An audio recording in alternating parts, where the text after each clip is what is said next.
दोस्तों एक होर खास वीडियो रिपोर्ट लैके हाज़र हाँ चैनल रितेश लखी अनप्लग्ड ते अज इस वीडियो के विच मैं गल करन जा रहा हाँ शिरोमणी अकाली दल पार्टी ते उस दे संविधान उत्ते। शिरोमणी अकाली दल पार्टी उत्ते एक इल्ज़ाम लगता आ रहा है कि उहदा संविधान जिहड़ा है वो डबल स्टैंडर्ड संविधान है, यानी कि पार्टी एक दोहरे संविधान से चलती है। एक पासे चोण कमीशन यानी कि इलैक्शन कमीशन ऑफ इंडिया के सामने अकाली दल खुद को एक सैकुलर ते धर्म निरपक्ष पार्टी दसदा है, तो दूसरे पासे गुरुद्वारा चोणां लड़न के पक्षों पार्टी अपने आप को एक सिख ते पंथक पार्टी दसदी है। ये पूरा मुद्दा पिछले तकरीबन 1.5 ਤੋਂ 2 दहाके तो ਵੱਖ-ਵੱਖ अदालतों के हुशियारपुर की हेठली अदालतों तो लैके सुप्रीम कोर्ट तक ते इस दौरान इलैक्शन कमीशन यानी कि भारतीय चोण कमीशन के सामने भी लजाया गया है, तो अज भी कई मुकदमियां की शक्ल के उत्थे पेंडिंग है यानी कि लंबित पिया है। सो ये पूरा मामला अज इसनूं कोखांगे। शिरोमणी अकाली दल एक 100 साल पुरानी पार्टी जिसने कि बीते साल यानी कि 2020 के विच अपने 100 साल पूरे किए ने। अकाली दल के इस संविधान नाल जुड़े हुए एक बेहद पेचीदा मामले नूं अदालतां दे विच ਵੱਖ-ਵੱਖ पद्धर उत्ते चुनौती देने वाले क्रूसेडर सरदार बलवंत सिंह खेड़ा जी अज साडे नाल इस प्रोग्राम दे विच एक वक्रे फॉर्मैट दे विच दिसणगे, क्योंकि यूजुअली मैं खुद हर मुद्दे उत्ते गलबात करदा है, लेकिन ये ऐसा मुद्दा है जिथे कि मैनूं लगा कि इस पूरे संघर्ष ते उस पूरी जदोजहद नूं दसना जरूरी है जिस दे थ्रू बलवंत सिंह खेड़ा होना नूं गुजरना पिया है। सो साडे नाल बलवंत सिंह खेड़ा साहब हैगे ने, बहुत बहुत स्वागत है खेड़ा साहब रितेश लखी अनप्लग्ड दे विच। सो शुरुआत करते हैं खेड़ा साहब, सब तो पहला तो इस पूरे मामले की तुसीं बहुत लंबे समय तो इस लड़ाई नूं लड़िया है, मैं जानना चाहांगा भी तुहाडे जहन दे विच सवाल किवें आया ते इसकी शुरुआत किवें हुई, किवें ये पूरा मुद्दा एक सैकुलरवाद ते एक पंथक पार्टी दो क्रीडेंशियल्स नाल एक पार्टी काम कर रही सी, उसनूं तुसीं चुनौती देण दा विचार किवें कीता ते शुरुआत पूरी लड़ाई की कित्थों हुई? तो जी मामला ये है कि मैं जयप्रकाश मूवमेंट का सोशलिस्ट मूवमेंट का आदमी है और साडे धर्म तो सियासत नूं असीं इकट्ठे करने दे हामी नहीं, पर पहला पहला मेरा लगाव सिख फेडरेशन नाल भी रहा। अकाली जदों पंजाबी सूबे की मूवमेंट लड़ते सी हमदर्द भी रहे, पर मैनू इन्हां दे हील प्याज का पता लग गया भी ये दोगले आदमी आ, जगीरदार आदमी आ, फ्रॉड आदमी आ। जदों मैं पहला all India primary teacher federation दे जां पंजाब दे विच डायरैक्टोरेट ऑफ प्राइमरी एजुकेशन दा ट्रेड यूनियन मूवमेंट च काम किया, सारे कोने कोने विच घुमना पैंदा सी, ते उस वेले जिहड़ा है मेरे दिमाग च आंदा सी यार 15 अगस्त 1947 नूं देश आज़ाद हो गया कि मुस्लिम लीग जिन पाकिस्तान बनवाया वो साडे देश विच हाले भी आ, और असी पढ़ना भी केरल दे विच जी उन्हां दे MP बन गए, MLA बन गए, एक वजीर भी सेंटर च बन गया। वो हिस्टरी स्टूडेंट्स असी हैगे ही सी, लेकिन ये गल निकलदी नहीं सी भी ये असी पोलिटिकल साइंस दे स्टूडेंट हाँ ते साडा संविधान कहंदा भी सैकुलर आ, ते ये क्यों होण दिया। तो ਉਹਦੇ ਤੇ फिर सोचते आई मैं बड़ा ਇਹਦੇ ਤੇ ਬਹੁਤਿਆਂ ਲੋਕਾਂ ਨਾਲ विचार किया और मेरे मन में आया भी ये तो गलत गल हो रही है, और कल्ले अकाली दल ही नहीं होर दर्जना ही पार्टियां धर्म तो सियासत नूं मिला के साडे देश विच चलन नहीं है। कोई ईसाइयां दीयां पार्टियां, कोई सिखां दीयां, कोई हिंदुआं दीयां, कोई मुस्लिम। भी ये गलत गल हैगी है, ये नहीं होण देनी चाहिए, है गैर संविधानिक है, साडे संविधान दे उल्टा।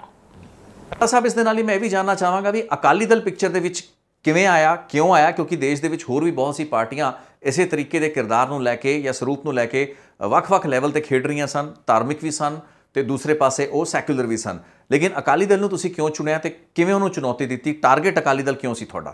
जिस वेले मैं 1987 विच समझ लो डिपार्टमेंट तो एजुकेशन डिपार्टमेंट तो प्री मैच्योर रिटायरमेंट लैके जनता दल में शामिल हो गया, फिर मेरा सीधा ही वाह पॉलिटिक्स ना पै गया, पोलिटिकल पार्टियां ना पै गया, तो उस वेले फिर मैं इनू होर नेड़ता विच गंभीरता नाल इस मसले नूं वेख्या। और फिर मैं कोशिश की भई इस गल नूं चैलेंज किया जाना चाहिए।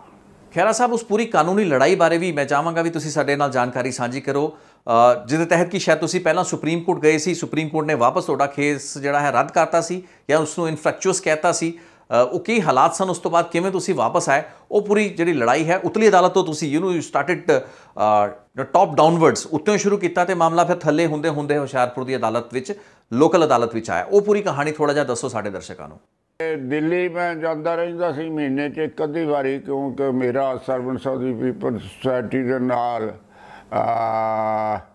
ਤਾਲੁਕਦਾਰੀ ਸੀ ਜਾਂ ਹੋਰ ਵੀ ਕੰਮਾਂ 'ਤੇ ਜਾਣਾ, ਤੇ ਉੱਥੇ ਮੈਂ ਹਿੰਦੂ ਅੰਗਰੇਜ਼ੀ ਦਾ ਅਖਬਾਰ ਪੜ੍ਹਦਾ ਸੀ, ਮੈਨੂੰ ਉਹ ਬੜਾ ਚੰਗਾ ਲੱਗਦਾ ਸੀ। ਉਹਦੇ 'ਤੇ ਪਹਿਲੇ ਸਫ਼ੇ 'ਤੇ ਖਬਰ ਛਪਿਓ ਭਈ ਕਿਸੇ ਭਾਈ ਨੇ ਕੇਰਲ ਦਾ ਕੋਈ ਜੈਕਬ ਕੁੰਜੂ ਹੈਗਾ ਵੀ ਉਹਨੇ ਸੁਪਰੀਮ ਕੋਰਟ 'ਚ ਗਿਆ ਇਸ ਮਸਲੇ 'ਤੇ। ਇਹ 2002, 3, 4 ਦੀ ਗੱਲ ਆ ਕੋਈ, ਤੇ ਮੈਨੂੰ ਬੜੀ ਖੁਸ਼ੀ ਹੋਈ ਭਈ ਮੇਰਾ ਤਾਂ ਭਈ ਮੋਰੇ ਮੋਰੇ ਹੋਰ ਵੀ ਤੁਰਿਓ ਆ।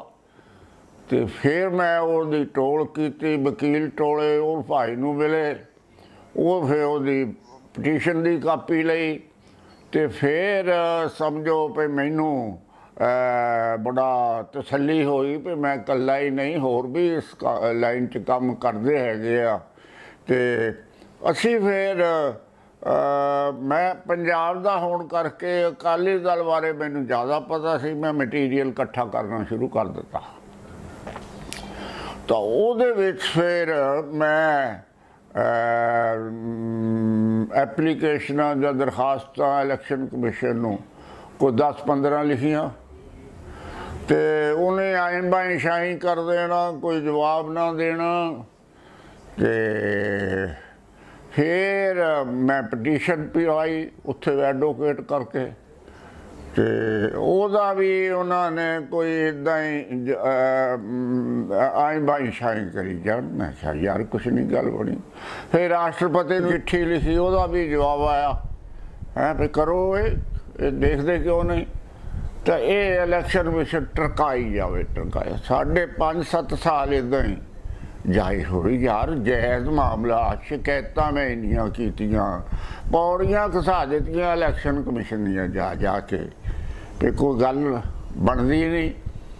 ਤੇ ਉੱਥੇ ਵਕੀਲਾਂ ਨੂੰ ਮਿਲਣਾ ਉਹ ਨਹੀਂ, ਵਿਚਾਰਿਆਂ ਨੇ ਪਟੀਸ਼ਨ ਬਣਾ ਦੇਣੀ ਜਾਂ ਕਰਾ ਦੇਣੀ। ਤੇ ਜਦੋਂ ਇਸ ਮਾਮਲੇ ਦੇ ਵਿੱਚ ਉਸ ਭਾਈ ਨੂੰ ਅਸੀਂ ਕੁੰਜੂ ਨਾਲ ਮਿਲ ਕੇ ਟਰਾਈ ਕੀਤੀ, ਫਿਰ ਮੈਂ ਪ੍ਰਸ਼ਾਂਤ ਭੂਸ਼ਣ ਹੋਣਾ ਨੂੰ ਗੱਲ ਕੀਤੀ, ਤੇ ਇਹਨਾਂ ਨੇ ਮੈਂ ਇੰਟਰਵੈਨਸ਼ਨ ਉਹਦੇ ਵਿੱਚ ਕਰ ਦਿੱਤੀ ਸੁਪਰੀਮ ਕੋਰਟ 'ਚ। ਸੁਪਰੀਮ ਕੋਰਟ ਦੇ ਵਿੱਚ 1.5 ਸਾਲ ਚੱਲੀ ਇੱਦਾਂ ਦੇ ਮਾਮਲਿਆਂ ਦਾ, ਹੋਊਗਾ 1-2 ਤਰੀਕਾਂ ਭੁਗਤੀਆਂ। ਫਿਰ ਅਖੀਰ ਨੂੰ ਜਿਹੜੀ ਉਹਦੀ ਸਮਝ ਲਓ ਵੀ ਬਹਿਸ ਹੋਈ। ਬਹਿਸ ਦੇ ਵਿੱਚ ਪ੍ਰਸ਼ਾਂਤ ਭੂਸ਼ਣ ਨੇ ਬੜਾ ਆਪਣਾ ਪੱਖ ਰੱਖਿਆ। ਐਡੀ ਵੱਡੀ ਸੁਪਰੀਮ ਕੋਰਟ ਦੀ ਪਟੀਸ਼ਨ ਐਵੇਂ ਥੋੜ੍ਹਾ ਬਣ ਜਾਂਦੀ ਆ। ਇਹ ਧੰਨ ਨਾਲ ਉਹਨਾਂ ਨੇ ਵਿਚਾਰਿਆਂ ਨੇ ਜੂਨੀਅਰਸ ਕੋਲੋਂ ਕਹਿ ਕੇ ਖਰਚ ਵੀ ਕਰਵਾਇਆ। ਤੇ ਪਰ ਉਹ ਜੱਜ ਕਹਿਣ ਲੱਗੇ, ਬਾਲਾ ਕ੍ਰਿਸ਼ਨਨ ਸੀ ਚੀਫ ਜਸਟਿਸ ਕੇਰਲ ਦਾ, ਉਹ ਕਹਿਣ ਲੱਗੇ ਸੀ ਅਸੀਂ ਰਿਜੈਕਟ ਕਰਨ ਲੱਗੇ ਵੀ ਤੁਸੀਂ ਦੱਸੋ ਕਿਹੜੇ ਹੁਕਮ ਦੇ ਮੁਤਾਬਕ ਇੱਥੇ ਆਏ ਆ ਤੁਸੀਂ, ਸਾਨੂੰ ਇਸ ਗੱਲ ਦਾ ਵੀ ਹੋਇਆ। ਹਾਲਾਂਕਿ ਉਹ ਜਿਹੜਾ ਕੁੰਜੂ ਦੀ ਪਟੀਸ਼ਨ ਦਾਖਲ ਹੋਈ ਉਹ ਸੀ, ਉਹ ਬਹੁਤ ਵੱਡੀ ਗੱਲ ਸੀ। ਉਹ 2-3 ਸਾਲ ਚੱਲਦੀ ਵੀ ਰਹੀ, ਲੇਕਿਨ ਉਸ ਵਿਚਾਰੇ ਦਾ ਹੈਂਡੀਕੈਪ ਸੀ, ਮੇਰੇ ਵਾਂਗੂ ਰਿਟਾਇਰੀ ਆਦਮੀ ਸੀ, ਆਮਦਨ ਵੀ ਕੋਈ ਬਹੁਤੀ ਹੈ ਨਹੀਂ ਸੀ। ਤੇ ਉਹ ਵਕੀਲ ਜਿਹੜੇ ਸੀ ਉਹ ਵੀ ਉਧਰ ਕੇਰਲ ਵੱਲ ਦੇ ਸੀ ਉਹਦੇ ਵਾਕਫ, ਤੇ ਉਹ ਕਹਿਣ ਲੱਗੇ ਭਾਈ ਇਹਨਾਂ ਬਾਰੇ ਮਟੀਰੀਅਲ ਦਿਓ ਸਾਨੂੰ, ਜਿਹੜੀਆਂ ਪਾਰਟੀਆਂ 13 ਦੇ ਖਿਲਾਫ ਕੀਤਾ ਸੀ।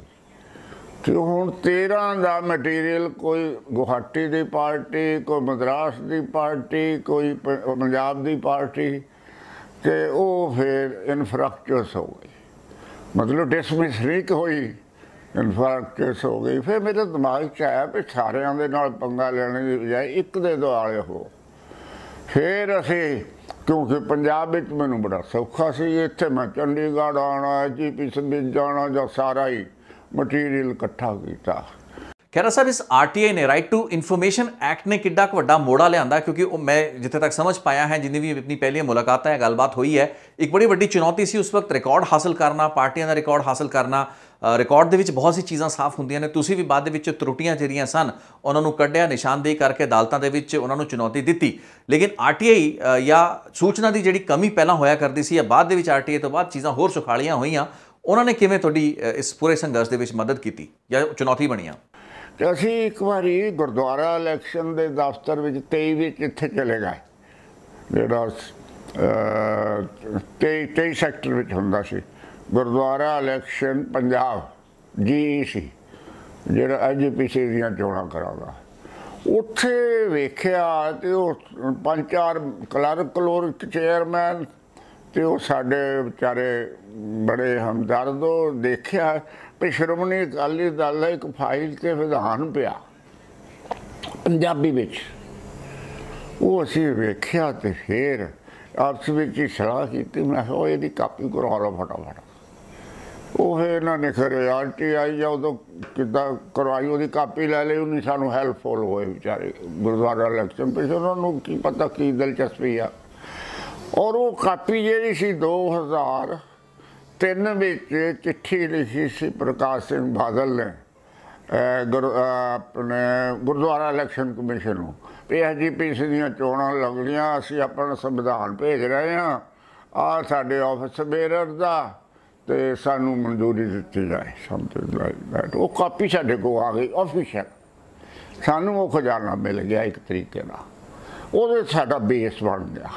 खैरा साहब, की आधार बनया? थोड़ा दोबारा इनू स्पष्ट करो भी आधार की बनया RTI च, किहड़ी इन्फॉर्मेशन जदों तुहानू मिलदी है ते की क्रिटिकल पॉइंट सी जो कि तुहाडे लई तुहाडी लड़ाई लई होर मजबूती का सबब बनया? हाँ, ਉਹਦੇ ਉੱਤੇ ਪਹਿਲੀ ਵਾਰ ਤਾਂ ਖੰਡਾ ਲਗਾਇਆ ਸੀ, ਤਾਂ ਦੂਸਰਾ ਜਦੋਂ ਪੜਿਆ ਤਾਂ ਉਹ ਸਿੰਘ ਤਾਂ ਸਿੰਘਣੀਆਂ ਹੀ ਮੈਂਬਰ ਬਣ ਸਕਦੇ ਸੀ। ਹਾਂਜੀ, ਸਿੱਖਾਂ ਦੀ ਪਾਰਟੀ ਸੀ, ਸਿੱਖ ਰਹਿਤ ਮਰਜ਼ਾਦਾ ਤੇ ਚੱਲਣਾ ਜ਼ਰੂਰੀ ਸੀ, ਹਰ ਅਹੁਦੇਦਾਰ ਵਾਸਤੇ ਇਹ ਪਾਬੰਦੀ ਸੀ ਵੀ ਉਹ ਅੰਮ੍ਰਿਤਧਾਰੀ ਹੋਣਾ ਚਾਹੀਦਾ। समथिंग ये सारा जो विधान उन्होंने हैगा सी, इन्ना चंदा देना पऊगा, करना पऊगा, बाकी गल्लां तो हैगियां सी, लेकिन बेसिक ये सी। ये जदों आ गया फिर असी RTI एक्ट जद पास हो गया, फिर जदों मैं दिल्ली तो जांदा ही सी इलैक्शन कमीशन च, उत्थे जाके फिर असी RTI पा के उदों एडवोकेट भी ये प्रशांत भूषण की जी नाल इंदिरा हुण साडी है, ये भी साडे नाल जुड़ गई सी। इन्हें फिर वो असी सारा उत्थे गए, एक्शन कमीशन अकाली दल का सारा इलैक्शन की नकल ले रहे। वो वेख के पता लगा भी ये तो सात तो पहलों भी कई लड़ाई लड़ते रहे। एक दर्जन लोग एप्लीकेशन देनिया, साल 6 महीने के बाद अगला थक जाते आ भी 2 बारी पाई आ यार, जवाब नहीं देंगे, कोई गल नहीं। उन्होंने मेरे को रिकॉर्ड हैगा, एक वकीलों ने भी पाइया पटीशनां जिहियां, वो भी 2 साल के बाद थक के। वो फिर इन्हें प्रशांत ने एप्लीकेशन पहला इन्हों दी, दसो बई की पोजीशन आ। प्रशांत भूषण ने एप्लीकेशन इलैक्शन कमीशन को भेजी भी ये बारे तुसीं दसो बई। वो फिर उन्हें पटीशन पाई, पटीशन के जवाब के इलैक्शन कमीशन ने कहा भी असी क्वासी जुडिशियल साडी बॉडी आ, भी ये साडे अधिकार च नहीं, ये अदालत ही फैसला करे जड़ा करता। फिर तुसीं की कीता? हुशियारपुर की कोर्ट च गए? हाँ नहीं, फिर असी इत्थे उन्होंने कहा भी पाओ केस। फिर इन्होंने इंदिरा हुणी तुहानूं दस्सिया भी रिकॉर्ड कढ़ाया, तो फिर पटीशन पाइया। साहब, ये भी जानकारी दो पूरा मामला हुशियारपुर किवें पहुंचा? हुशियारपुर की हेठली अदालत विच मामले नूं क्यों, किहड़े हालात दे विच जाना पिया, ते फौजदारी का मुकदमा किवें पिक्चर विच आया? वो पटीशन दे फिर मगरों साल 1.5 साल के बाद साडा दिमाग च आया भी फौजदारी केस भी करना चाहिए, क्योंकि जब रिकॉर्ड वेख्या भी 89 दे विच नहीं फ्रॉड किया, ना तो नहीं विधान तब्दीली की और ना सारा कुछ झूठ बोल के करवाया, इन्होंने रिकग्निशन ली आ। फिर उत्थे हुशियारपुर के वकीलों ने पूछा लिखिया, मैं वकील सी साडा कॉन्फिडेंट, कहता था उदों कहता 20,000 रुपया लगू। मैं क्या 5-4 हज़ार रुपया दे के दिल कचहरियां वाले वकील बन जाते आ। मैं क्या देवांगे 20,000, चक पा। उन्होंने 10,000 देता, चल उन्हें कच्चा सच्चा जेड़ा भी पाया चलता रहा 5-4 साल। फिर उन्हें ठीक डायरैक्शन नहीं सी सानू होर कोई एडवोकेट गाइड कर दिता, कोई है BS रियाड़ को अटॉर्नी रिटायर्ड आ, उन्होंने साडा मेल सी, वो साडे प्रशंसक सी भी ये तुरदे पक्के आ जाए जेडे काम वो पढ़ते पुढ़ते रहंदे होने। तो वो कहते खेड़ा साहब सानू सेवा दस्यो कोई, तो मैं फिर उहदे कोलों केस लैके उन्होंने देता। ਖਹਿਰਾ ਸਾਹਿਬ ਰਿਕਾਰਡ ਦੀ ਜਿਹੜੀ ਗੜਬੜੀ ਹੈ, ਰਿਕਾਰਡ ਦੀ ਹੇਰਾਫੇਰੀ ਹੈ, ਉਸ ਤੋਂ ਆਪਾਂ ਕਿਵੇਂ ਸਮਝੀਏ? ਕਿਉਂਕਿ ਇਹ ਰਿਕਾਰਡ ਦੇ ਵਿੱਚ ਚੇਂਜਸ ਕੀਤੀਆਂ ਗਈਆਂ। ਪਾਰਟੀ ਨੇ 1999 ਚ ਇੱਕ ਅੰਡਰਟੇਕਿੰਗ ਦਿੱਤੀ, ਬਾਅਦ ਦੇ ਵਿੱਚ ਉਸ ਵਿੱਚ ਤਰਮੀਮਾਂ ਕੀਤੀਆਂ, ਲੇਕਿਨ ਉਸ ਨੂੰ ਆਪਾਂ ਕੀ ਹੇਰਾਫੇਰੀ ਕਹਿ ਸਕਦੇ ਹਾਂ? ਇਹ ਹੇਰਾਫੇਰੀ ਕਿਵੇਂ ਹੋਈ? ਰਿਕਾਰਡ ਦੇ ਵਿੱਚ ਉਹ ਦੁਰਸਤ ਕੀਤਾ ਗਿਆ, ਉਸ ਦੇ ਵਿੱਚ ਹੇਰਾਫੇਰੀ ਹੋਈ, ਕਮੇਟੀਆਂ ਬਣੀਆਂ, ਇਹ ਕੀ ਪੂਰਾ ਮਾਮਲਾ ਸੀ? ਉਹਦੇ ਬਾਰੇ ਥੋੜਾ ਜਿਹਾ ਹੋਰ ਵਿਸਤਾਰ ਨਾਲ ਦੱਸੋ। ਅਕਾਲੀ ਦਲ ਦਾ ਜਦੋਂ ਅਸੀਂ ਰਿਕਾਰਡ ਵੇਖਿਆ ਤਾਂ ਸਾਨੂੰ ਫਰੋਡਾਂ ਦੀ ਲੰਬੀ ਫਹਿਰਿਸਤ ਮਿਲ ਗਈ। ਪਹਿਲਾਂ ਤਾਂ 89 ਦੇ ਵਿੱਚ ਹੀ ਇਹਨਾਂ ਨੇ ਛੁਪਾ ਲਿਆ ਜਿਹੜਾ 1974 ਵਾਲਾ ਅਸਲੀ ਵਿਧਾਨ ਸੀ। ਹੇਰਾਫੇਰੀ ਕੀਤੀ ਪਈ, ਉਹਦੇ ਮੁਤਾਬਕ ਮਾਨਤਾ ਮਿਲ ਨਹੀਂ ਸੀ ਸਕਦੇ। ਇਹਨਾਂ ਨੇ ਕੋਈ ਅੰਡਰਟੇਕਿੰਗ ਉੱਦਾਂ ਹੀ ਦੇ ਕੇ ਆਪਣੇ ਸੈਕਟਰੀਆਂ ਨੂੰ ਕਿਹਾ ਵੀ ਤੁਸੀਂ ਦਰਖਾਸਤ ਦੇ ਦਿਓ। ਉਹਨਾਂ ਨੇ ਇੱਕ ਸੈਕਟਰੀ ਨੇ, ਦੋ ਹੀ ਸੀ ਮੇਰੇ ਮਿੱਤਰ ਵੀ ਸੀ, ਮਨਜੀਤ ਸਿੰਘ ਕਲਕੱਤਾ ਤੇ ਮਨਜੀਤ ਸਿੰਘ ਤਰਨਤਾਰਨੀ। ਉਹਨਾਂ ਨੇ ਕਿਹਾ ਬਾਦਲ ਸਾਹਿਬ ਇਹ ਅਸੀਂ ਕਿੱਦਾਂ ਕਰ ਦਈਏ, ਸਾਡਾ ਵਿਧਾਨ ਤਾਂ ਇਹਦੇ ਮੁਤਾਬਕ ਹੈ ਨਹੀਂ। ਉਹ ਕਹਿੰਦਾ ਤੁਸੀਂ ਭੇਜੋ, ਮਗਰੋਂ ਹੁੰਦਾ ਰਹੂਗਾ, ਆਪਾਂ ਕਰ ਲਵਾਂਗੇ। ਇਲੈਕਸ਼ਨ ਕਮਿਸ਼ਨ ਨੇ ਹਿੰਦੁਸਤਾਨ ਦੀਆਂ ਸਾਰੀਆਂ ਪਾਰਟੀਆਂ ਨੂੰ ਅੰਡਰਟੇਕਿੰਗ ਦੇਣ ਲਈ ਕਿਹਾ ਸੀ। ਉਹ ਜੇ ਨਹੀਂ ਮਾਨਤਾ ਲੈਣੀ ਸੀ ਤੇ ਉਹ ਇਹਨਾਂ ਨੂੰ ਅੰਡਰਟੇਕਿੰਗ ਦੇਣੀ ਪੈਣੀ ਸੀ। ਉਹ ਤਾਂ ਵਿਧਾਨ ਵੀ ਨਾਲ ਦੇਣਾ ਪੈਣਾ ਸੀ। ਕੀ ਅੰਡਰਟੇਕਿੰਗ ਦੇਣੀ ਸੀ? ਅੰਡਰਟੇਕਿੰਗ ਵੀ ਅਸੀਂ ਸੈਕੂਲਰ, ਡੈਮੋਕ੍ਰੈਟਿਕ ਔਰ ਸੋਸ਼ਲਿਸਟ ਵਿਚਾਰਧਾਰਾ ਵਿੱਚ ਵਿਸ਼ਵਾਸ ਕਰਦੇ ਹਾਂ। ਤੇ ਸੈਕੂਲਰ ਹੈ ਨਹੀਂ ਸੀ, ਪਰ ਇਹਨਾਂ ਨੇ ਅੰਡਰਟੇਕਿੰਗ ਦੇ ਦਿੱਤੀ ਤੇ ਉਹ ਫਿਰ ਮਤਲਬ ਕਾਗਜ਼ ਜਾਲੀ ਤਿਆਰ ਕੀਤੇ, ਸਮਝ ਲਓ। ਖਹਿਰਾ ਸਾਹਿਬ, ਮੈਂ ਇਹ ਵੀ ਸਮਝਣਾ ਚਾਹਾਂਗਾ ਵੀ 1999 ਦੀ ਕੀ ਕੁੰਡੀ ਸੀ? ਕਿਉਂਕਿ 1999 ਦੇ ਵਿੱਚ ਜਿਹੜੀ ਭਾਰਤੀ ਚੋਣ ਕਮਿਸ਼ਨ ਦੇ ਰਿਕੁਆਇਰਮੈਂਟ ਦੇ ਮੁਤਾਬਿਕ, ਉਹਨਾਂ ਦੀ ਲੋੜ ਦੇ ਮੁਤਾਬਿਕ ਇੱਕ ਹਲਫਨਾਮਾ ਜਾਂ ਇੱਕ ਅੰਡਰਟੇਕਿੰਗ ਦਿੱਤੀ ਜਾਣੀ ਸੀ। ਤੁਸੀਂ ਇਹ ਕਿਹਾ ਸੀਗਾ ਜਾਂ ਜ਼ਿਕਰ ਸ਼ਾਇਦ ਉਹਦਾ ਆਇਆ ਵੀ ਸੀ, 1999 ਦੇ ਵਿੱਚ ਅੰਡਰਟੇਕਿੰਗ ਦਿੱਤੀ ਗਈ, ਲੇਕਿਨ ਬਾਅਦ ਦੇ ਵਿੱਚ ਜਾ ਕੇ ਉਸ ਨੂੰ ਦੁਰਸਤ ਕੀਤਾ ਗਿਆ, ਆਪਣੇ ਰਿਕਾਰਡ ਦੇ ਵਿੱਚ ਦੁਰਸਤ ਕੀਤਾ ਗਿਆ ਜਾਂ ਨਹੀਂ ਕੀਤਾ ਗਿਆ? ਉਹਦੇ ਬਾਰੇ ਥੋੜੀ ਜਾਣਕਾਰੀ ਦਿਓ। ਉਹ ਕੁੰਡੀ ਕੀ ਸੀ 1999 ਵਾਲੀ? ਹਾਂ, ਆਪਣਾ ਵਿਧਾਨ ਤਾਂ ਉਹਦਾ ਉਲਟ ਸੀ ਇਹਨਾਂ ਦੇ, ਤੇ ਇਹ ਜੋ ਕੁਛ ਸੀ ਇਹ ਇੱਕ ਤਰੀਕੇ ਦੇ ਨਾਲ ਉਹਦੇ ਵਿਪਰੀਤ ਸੀ। ਤੋ ਇਹਨਾਂ ਨੇ ਇਲੈਕਸ਼ਨ ਕਮਿਸ਼ਨ ਨੂੰ ਧੋਖੇ 'ਚ ਰੱਖਿਆ। ਸੰਵਿਧਾਨ ਤਾਂ ਕਾਨੂੰਨ ਦੀ ਉਲੰਘਣਾ ਤਾਂ ਹੈਗੀ ਸੀ, ਔਰ ਕਾਗਜ਼ਾਂ ਵਿੱਚ ਹੇਰਾਫੇਰੀ ਜਿਹੜੀ ਕੀਤੀ ਉਹ ਸਮਝ ਲਓ ਪਈ ਉਹਦੇ ਨਾਲ ਉਸ ਵੇਲੇ ਤਾਂ ਕਿਸੇ ਨੇ ਗੋਲੀ ਨਹੀਂ। ਜਦੋਂ ਸਾਨੂੰ ਰਿਕਾਰਡ ਮਿਲ ਗਿਆ ਫਿਰ ਸਾਨੂੰ ਗਿਆਨ ਹੋਇਆ ਵੀ ਇਹ ਤਾਂ ਇੱਥੇ ਭਾਈ ਇਹਨਾਂ ਦਾ ਫਿਰ ਸਾਨੂੰ ਲੜਾਈ ਸ਼ੁਰੂ ਹੋ ਗਈ।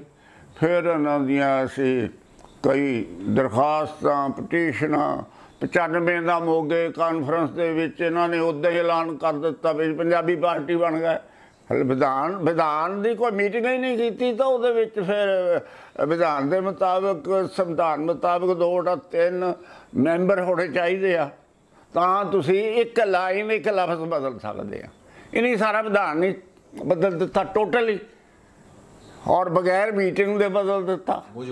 ਇਸ ਕਰਕੇ ਉਹ ਫਿਰ 2001 ਵਿੱਚ ਸਾਨੂੰ ਚਿੱਠੀ ਇਹਨਾਂ ਦੀ ਰਿਕਾਰਡ 'ਚੋਂ ਮਿਲੀ ਵੀ ਇਹਨੇ ਬਾਦਲ ਨੇ ਕਿਹਾ ਭਾਈ ਹੁਣ ਨਵੇਂ ਕਾਇਦੇ ਕਾਨੂੰਨਾਂ ਮੁਤਾਬਕ ਪਾਰਟੀ ਨੂੰ ਬਣਾਉਣਾ ਪੈਣਾ ਸੈਕੂਲਰ, ਵੀ ਇਹਦੇ ਬਾਰੇ ਅਮੈਂਡਮੈਂਟਾਂ ਕਰਨ ਲਈ ਕਮੇਟੀ ਬਣਾਓ। ਫਿਰ 2004 ਵਿੱਚ ਉਹ ਕਮੇਟੀ ਬ੍ਰਹਮਪੁਰਾ ਕਮੇਟੀ ਬਣੀ, 11 ਮੈਂਬਰ ਉਹਦੇ ਵਿੱਚ, ਸਾਰੇ ਹਾਈ ਕਮਾਂਡ ਦੀ।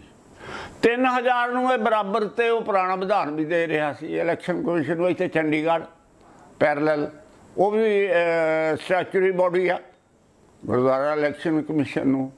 ਤੇ ਉਹੋ ਹੀ ਬਾਦਲ ਉੱਧਰ ਕੋਈ ਚਿੱਠੀ ਲਿਖਣ ਡਿਆ, ਇੱਧਰ ਕੋਈ ਚਿੱਠੀ ਲਿਖਣ ਡਿਆ। ਤਾਂ ਉਹ ਫਿਰ ਇਹਨਾਂ ਨੇ 2004 ਦੇ ਵਿੱਚ ਜਨਰਲ ਇਜਲਾਸ ਬੁਲਾਇਆ, ਉਹਦਾ ਸਾਡੇ ਕੋਲ ਸਾਰਾ ਰਿਕਾਰਡ ਆ। ਉਹਦੇ ਵਿੱਚ ਈਵਨ ਡੈਲੀਗੇਟਾਂ ਦੇ ਦਸਖਤ ਵੀ ਰਜਿਸਟਰ ਤੇ ਨਹੀਂ, ਔਰ ਇਹਨਾਂ ਦਾ ਜਿਹੜਾ ਸਮਝ ਲਓ ਵੀ ਚਮੇੜੇ ਆ, ਮਤਲਬ ਇੱਕ ਕਾਗਜ਼ 'ਤੇ ਲਿਸਟ ਲੈ ਕੇ ਆ ਫਿਰੋਜ਼ਪੁਰ ਦੇ ਚਮੇੜ ਦਿੱਤੇ, ਇੱਦਾਂ ਚਮੇੜ ਦਿੱਤੇ, ਮਤਲਬ ਬਹੁਤ ਭੱਦਾ ਇੱਕ ਸਧਾਰਨ ਜਥੇਬੰਦੀ ਦਾ ਵੀ ਇੱਦਾਂ ਦਾ ਕਾਰਵਾਈ ਰਜਿਸਟਰ ਨਹੀਂ ਹੋ ਸਕਦਾ, ਪੰਚਾਇਤ ਦਾ ਵੀ ਨਹੀਂ ਹੋ ਸਕਦਾ। ਇਹ ਤਾਂ ਆਲ ਇੰਡੀਆ ਸ਼੍ਰੋਮਣੀ ਅਕਾਲੀ ਦਲ ਤਾਂ ਹਕੂਮਤ ਕਰਨ ਵਾਲੀ ਪਾਰਟੀ, ਤੇ ਉਹ ਫਿਰ ਰੋਣਾ ਵੀ ਆਉਂਦਾ। ਔਰ ਉਹਦੇ ਵਿੱਚ ਇਹ ਕੀਤਾ ਵੀ ਇਹਨੇ ਉਸ ਬ੍ਰਹਮਪੁਰਾ ਕਮੇਟੀ ਨੇ 1.5 ਸਫ਼ੇ ਦਾ ਪੰਜਾਬੀ ਵਿੱਚ ਲਿਖ ਦਿੱਤਾ ਵੀ ਜੀ ਸੈਕੂਲਰ ਡੈਮੋਕ੍ਰੈਟਿਕ ਸੋਸ਼ਲਿਸਟ ਲੰਮੀਆਂ ਕਦਰਾਂ ਕੀਮਤਾਂ ਦੇ ਮੁਤਾਬਕ ਕੀਤਾ ਜਾਏ, ਤੇ ਉਹਨੂੰ ਕਹਿ ਕੇ ਪਾਸ ਕਰਵਾ ਲਿਆ ਜੀ, ਜੋ ਬੋਲੇ ਸੋ ਨਿਹਾਲ ਫਤਿਹ ਹੋ ਗਿਆ। ਔਰ ਐਕਚੁਅਲੀ ਜਿਹੜਾ ਉਹ ਕਿਸੇ ਐਡਵੋਕੇਟ ਨੇ 15-20 ਪੇਜ ਦਾ ਅੰਗਰੇਜ਼ੀ ਵਿੱਚ ਡਰਾਫਟ ਕਰਕੇ ਵਿਧਾਨ ਉਹ ਅਪਰੂਵ ਕਰਾਉਣਾ ਸੀ। ਉਹ ਇਹਨਾਂ ਨੇ ਅੰਗਰੇਜ਼ੀ ਦਾ ਜਿਹੜਾ ਉਹ ਅਸਲੀ ਵਿਧਾਨ ਹੈ ਇਹਨਾਂ ਦਾ, ਜਿਹੜਾ ਕਿ ਇਲੈਕਸ਼ਨ ਕਮਿਸ਼ਨ ਨੂੰ ਭੇਜਿਆ, ਉਹਨੂੰ ਕਾਰਵਾਈ ਰਜਿਸਟਰ 'ਤੇ ਵੀ ਚਾੜਿਆ ਨਹੀਂ। ਉੱਥੇ 1.5 ਸਫ਼ੇ ਦਾ ਮਤਾ ਤਾਂ ਚਾੜਦਾ, ਲੇਕਿਨ ਵਿਧਾਨ ਤਾਂ ਸਾਰਾ ਚੜ੍ਹਨਾ ਚਾਹੀਦਾ ਸੀ। ਜਿਹੜਾ ਉਹਦੇ ਵਿੱਚ ਚੇਂਜਿਸ ਹੁੰਦੀਆਂ ਵਿਧਾਨ ਵਿੱਚ, ਉਹ ਸਾਰੀ ਇੱਕ ਲਫ਼ਜ਼ ਚੜ੍ਹਦਾ, ਇੱਕ ਲਾਈਨ ਚੜ੍ਹਦੀ, ਸਬ ਕਲਾਸ ਚੜ੍ਹਦੀ ਹੈ ਜੀ। ਉਹ ਫਿਰ ਇਹਨਾਂ ਨੇ ਭੇਜਿਆ ਨਹੀਂ 2-3 ਸਾਲ। 2008 ਵਿੱਚ ਉਹ ਅੰਗਰੇਜ਼ੀ ਵਾਲਾ ਜਿਹੜਾ ਚੇਂਜਡ ਕਨਸਟੀਟਿਊਸ਼ਨ ਸੀ, ਉਹ ਇਲੈਕਸ਼ਨ ਕਮਿਸ਼ਨ ਨੂੰ ਭੇਜਿਆ।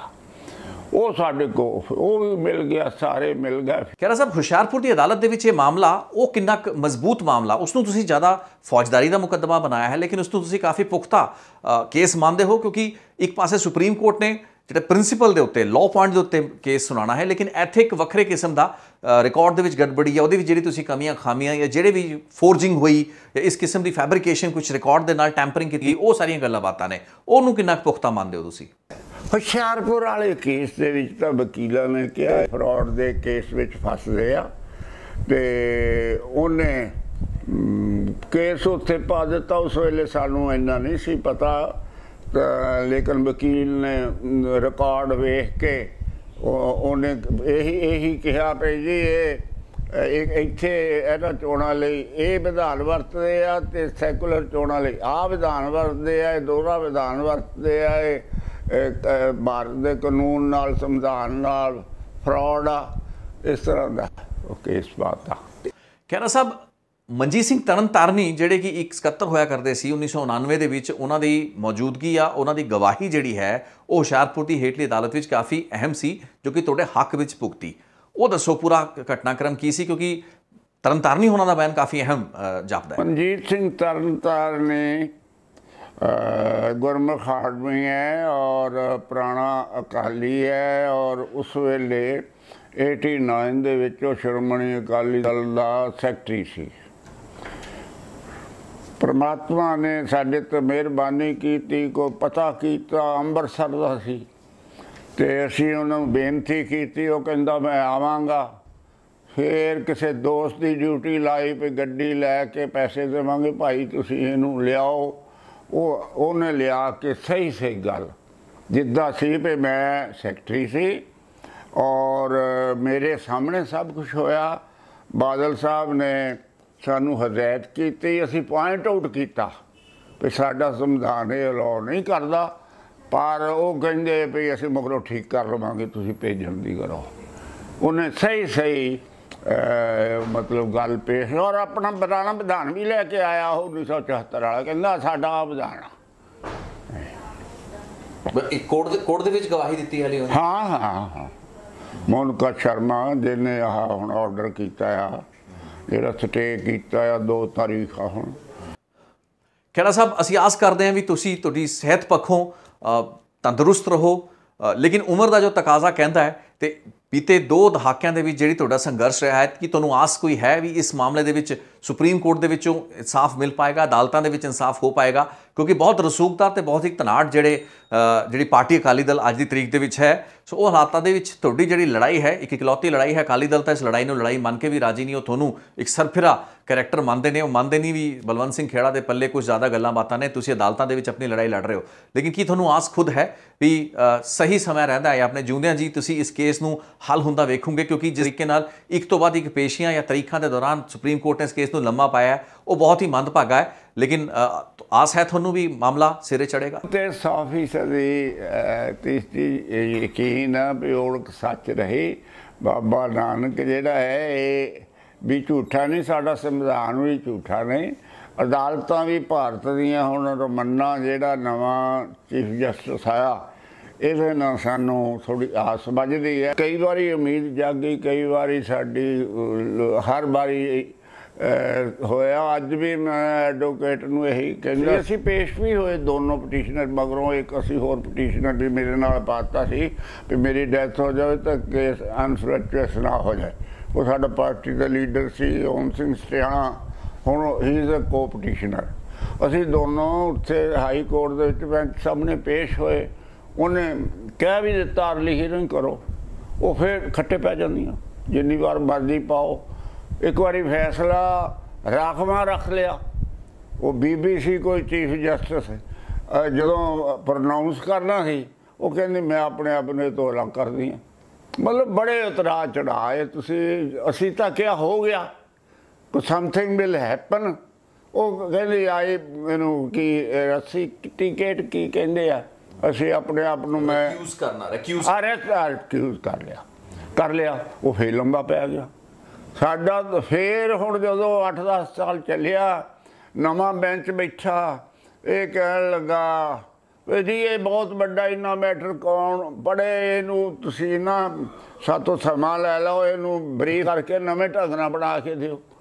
ਉਹ ਸਾਲ ਲੱਗ ਗਿਆ ਸਾਨੂੰ। ਖਹਿਰਾ ਸਾਹਿਬ ਬਹੁਤ ਬਹੁਤ ਧੰਨਵਾਦ, ਤੁਸੀਂ ਆਪਣਾ ਸਮਾਂ ਕੱਢਿਆ ਤੇ ਆਪਣੀ ਪੂਰੀ ਇਸ ਜਰਨੀ ਜਿਹਨੂੰ ਕਹਿੰਦੇ ਆ ਪੂਰੇ ਸਫ਼ਰ ਨੂੰ ਇੱਕ ਬਹੁਤ ਵੱਡੀ ਲੜਾਈ, ਸੰਘਰਸ਼, ਜਦੋਜਹਿਦ ਜੋ ਕਿ ਅਕਾਲੀ ਦਲ ਪਾਰਟੀ ਦੇ ਖਿਲਾਫ ਤੁਸੀਂ ਛਿੜਿਆ ਹੋਇਆ ਹੈ। ਇਨਫੈਕਟ ਇਹ ਕਿਸੇ ਵਿਅਕਤੀ ਵਿਸ਼ੇਸ਼ ਜਾਂ ਕਿ ਪਾਰਟੀ ਵਿਸ਼ੇਸ਼ ਦੇ ਖਿਲਾਫ ਲੜਾਈ ਨਹੀਂ, ਬਲਕਿ ਗੱਲ ਇੱਕ ਬੜੇ ਮੂਲ ਸਿਧਾਂਤ ਦੀ ਹੈ ਕਿ ਧਰਮ ਨਿਰਪੱਖ ਤੇ ਸੈਕੂਲਰ ਪਾਰਟੀ ਕੀ ਇੱਕ ਪੰਥਿਕ ਤੇ ਧਾਰਮਿਕ ਪਾਰਟੀ ਹੋ ਸਕਦੀ ਹੈ, ਹੋਣੀ ਚਾਹੀਦੀ ਹੈ, ਐਂਡ ਵਾਈਸ ਵਰਸਾ। ਕੀ ਇਹ ਸੰਭਵ ਹੈ, ਇਹ ਮੁਨਾਸਬ ਹੈ? ਇਹ ਚੀਜ਼ਾਂ ਨੂੰ ਕਲੈਰੀਫਾਈ ਕਰਨਾ ਜ਼ਿਆਦਾਤਰ ਪਾਰਟੀਆਂ ਤੇ ਉਹਨਾਂ ਦੇ ਲੀਡਰਾਂ ਤੇ ਉੱਤੇ ਹੀ ਨਿਰਭਰ ਕਰਦਾ ਸੀ। ਉਹਨਾਂ ਦੀ ਜ਼ਿੰਮੇਵਾਰੀ ਸੀ ਵੀ ਉਹ ਆਪਣੇ ਸੰਵਿਧਾਨ ਨੂੰ ਜਾਂ ਆਪਣੀ ਪੋਜੀਸ਼ਨ ਨੂੰ ਕਲੀਅਰ ਕਰਕੇ ਅਲੱਗ-ਅਲੱਗ ਵਿੰਗ ਲੈ ਕੇ ਚੱਲਦੇ। ਲੇਕਿਨ ਚੂੰਕਿ ਇਹ ਅਜਿਹਾ ਨਹੀਂ ਹੋਇਆ, ਉਹਨਾਂ ਹਾਲਾਤਾਂ ਦੇ ਵਿੱਚ ਹੁਣ ਵੇਖਣਾ ਇਹ ਹੋਏਗਾ ਵੀ ਅਦਾਲਤਾਂ ਇਸ ਮਾਮਲੇ ਨੂੰ ਕਿਸੇ ਸਿਰੇ ਤੇ ਬਚਾ ਪਾਉਣਗੀਆਂ, ਕੋਈ ਨਾ ਕੋਈ ਹੱਲ ਇਹਦਾ ਜਾਂ ਕੋਈ ਨਾ ਕੋਈ ਨਤੀਜਾ ਦਾ ਕੱਢ ਪਾਉਣਗੀਆਂ। ਕੀ ਬਲਵੰਤ ਸਿੰਘ ਖੇੜਾ ਦੀਆਂ ਜਿਹੜੀਆਂ ਪਟੀਸ਼ਨਾਂ ਜਾਂ ਉਹਨਾਂ ਵੱਲੋਂ ਚੁੱਕੇ ਗਏ ਜਿਹੜੇ ਲਾਅ ਪੁਆਇੰਟਸ ਹੈਗੇ ਨੇ ਉਹ ਬੇਮਾਨੇ ਹੈਗੇ ਨੇ, ਜਾਂ ਫਿਰ ਆਪਾਂ ਅਦਾਲਤਾਂ ਦੇ ਵਿੱਚ ਫਿਰ ਦਹਾਕਿਆਂ ਤੋਂ ਬਾਅਦ ਦਹਾਕੇ ਬੀਤਦੇ ਹੋਏ ਦੇਖਾਂਗੇ, ਇਹਨਾਂ ਕੇਸਾਂ ਨੂੰ ਲਮਕਦਿਆਂ ਹੋਏ ਵੇਖਾਂਗੇ। ਜਿਵੇਂ ਕਿ ਖੁਦ ਖੇੜਾ ਸਾਹਿਬ ਨੇ ਜ਼ਿਕਰ ਕੀਤਾ ਵੀ ਇਹਨਾਂ ਨੇ ਆਲਰੇਡੀ 1-2 ਹੋਰ ਲੋਕਾਂ ਨੂੰ ਇਸ ਕੇਸ 'ਚ ਪਾਰਟੀ ਬਣਾਤਾ ਹੈ। ਖੁਦਾ ਨਾ ਖਾਸਤਾ ਜੇ ਐਸੀ ਕੋਈ ਸਥਿਤੀ ਆਵੇ ਤਾਂ ਇਹ ਮਾਮਲੇ ਤੁਰਦੇ ਰਹਿਣ, ਇਹ ਜਿਹੜਾ ਮੁਕੱਦਮਾ ਹੈ ਕਿਸੇ ਨਾ ਕਿਸੇ ਨਤੀਜੇ ਤੇ ਪਹੁੰਚੇ। ਖੇੜਾ ਸਾਹਿਬ ਸਲੂਟ ਹੈ ਤੁਹਾਨੂੰ, ਤੁਹਾਡੀ ਸਪਿਰਿਟ ਨੂੰ, ਤੇ ਆਸ ਕਰਦੇ ਹਾਂ ਵੀ ਇਹ ਮਾਮਲਾ ਅਦਾਲਤਾਂ ਵੱਲੋਂ ਛੇਤੀ ਹੀ ਕਿਸੇ ਨਾ ਕਿਸੇ ਨਤੀਜੇ ਤੇ ਪਹੁੰਚਾਇਆ ਜਾਏਗਾ। ਇਸੀ ਨੋਟ ਦੇ ਨਾਲ ਮੈਂ ਇਸ ਗੱਲਬਾਤ ਨੂੰ ਵਿਰਾਮ ਦਿੰਦਾ ਤੇ ਉਮੀਦ ਕਰਾਂਗੇ ਸਾਡੇ ਸਬਸਕ੍ਰਾਈਬਰ ਨੇ ਇੱਕ ਵੱਖਰੇ ਫਾਰਮੈਟ ਦੇ ਵਿੱਚ ਖੇੜਾ ਸਾਹਿਬ ਦੀ ਇਸ ਪੂਰੀ ਗੱਲਬਾਤ ਤੋਂ ਕਾਫੀ ਪੁਆਇੰਟਸ ਲਏ ਹੋਣਗੇ, ਕਿਉਂਕਿ ਇਸ ਗੱਲਬਾਤ ਦੇ ਮੁਤਲਕ ਕਈ ਗੱਲਾਂ ਉੜਦੀਆਂ ਜ਼ਰੂਰ ਚੱਲਦੀਆਂ ਰਹਿੰਦੀਆਂ ਨੇ। ਲੇਕਿਨ ਮੇਰੀ ਕੋਸ਼ਿਸ਼ ਸੀ ਵੀ ਮੈਂ ਪੂਰੇ ਸਿਲਸਿਲੇਵਾਰ ਢੰਗ ਨਾਲ ਤੁਹਾਨੂੰ ਦੱਸ ਪਾਵਾਂ ਤੇ ਉਹ ਕਿਰਦਾਰ, ਉਹ ਕਰੂਸੇਡਰ ਖੇੜਾ ਸਾਹਿਬ ਨਾਲ ਖੁਦ ਰੂਬਰੂ ਕਰਾ ਪਾਵਾਂ। ਇੱਕ ਹੋਰ ਵੀਡੀਓ ਲੈ ਕੇ ਫਿਰ ਛੇਤੀ ਹਾਜ਼ਰ ਹੋਵਾਂਗਾ। ਰਿਤੇਸ਼ ਲੱਖੀ ਅਨਪਲੱਗ ਨਾਲ ਜੁਟੇ ਰਹੋ ਤੇ ਆਸ ਤੇ ਉਮੀਦ ਇਹੀ ਹੈ ਵੀ ਤੁਸੀਂ ਸਾਡੇ ਵੀਡੀਓਜ਼ ਤੇ ਸਾਡੇ ਚੈਨਲ ਨੂੰ ਸਬਸਕ੍ਰਾਈਬ ਜ਼ਰੂਰ ਕਰ ਲਿਆ ਹੋਏਗਾ ਤੇ ਸ਼ੇਅਰ ਵੀ ਅੱਗੇ ਜ਼ਰੂਰ ਕਰ ਰਹੇ ਹੋਗੇ। ਬਹੁਤ ਬਹੁਤ ਧੰਨਵਾਦ। ਸਾਡੇ ਨਾਲ ਲਗਾਤਾਰ ਜੁੜੇ ਰਹੋ, ਐਸੇ ਹੋਰ ਵੀ ਸ਼ੋਜ਼ ਤੇ ਇੰਟਰਵਿਊਜ਼ ਲੈ ਕੇ ਹਾਜ਼ਰ ਹੋਵਾਂਗਾ ਛੇਤੀ।